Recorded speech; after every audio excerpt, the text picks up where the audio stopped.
to another episode of Philosophy Faction. Today I would like to talk about something more topical and practical. Since I haven't been around for a while, I'll quickly explain why. I've already laid out what I consider to be the underlying problems within the West today, and therefore I've had problems thinking of what to make future episodes about. I've therefore decided to go on a more topical route. What I think is happening right now, or rather analyzing, looking at what's going on right now in the news cycle and in, the world. And specifically I want to talk about Ukraine.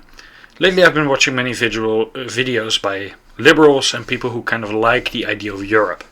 And by that I mean the liberal, hedonistic, pleasure-seeking utopia that focuses on diversity, happiness and economic growth without any real higher goals, only means. This is an outlook where the economy is treated as the ultimate end, and as if wealth itself were God, as if pleasure were God. Freedom is considered one of the most important values, total freedom, until you say, for example, the wrong thing, of course.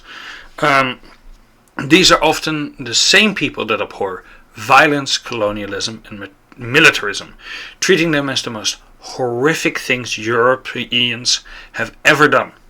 They have made countless videos about how colonialism was pure evil, how right-wing authoritarians or fascist figures were the worst people imaginable, how bullies are terrible people, how young aggressive men specifically, are one of the most horrific things in existence and need to be controlled, neutered, and eventually civilized.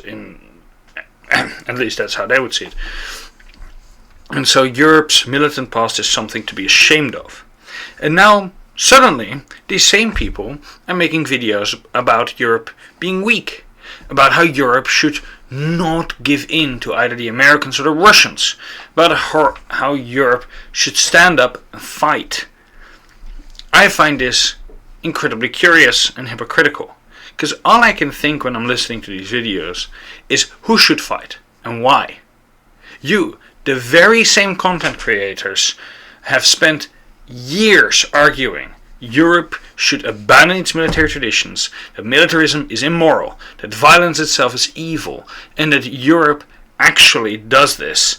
When Europe actually does this, and by that I mean become less militant, when the more militant and violent members of society are either incarcerated, marginalized, or forced into peaceful, non-threatening roles, then the Russians take advantage of that. Of course they would.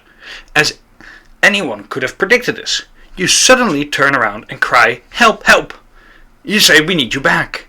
But at the same time you add, without all the horrible war crimes, colonialism, brutality, and all the things that actually come with that militant past, or that militant nature of Europe. So I ask, every time listening to one of these videos, why should anyone fight for an order that despises them and does not reward them for their service? Yes, there are people who benefit greatly from the West. Many people, probably the majority. But that does not matter. Because the people who will be doing the dying, the sacrificing, the people who will give their homes, families and careers in war, are not those beneficiaries. They are the young, violent men, the very men who have been reviled by this society for what they are. They do not benefit from this war. And after the threat will subsides, if they win, they will go back to being rejected by society. So I ask you, why should they fight? Why should they try? Why should they give up, sacrifice, and do what you consider to be the right thing to protect you and your peaceful bubble, when these are the very people you despise and you will put back into their cage once the fighting is done?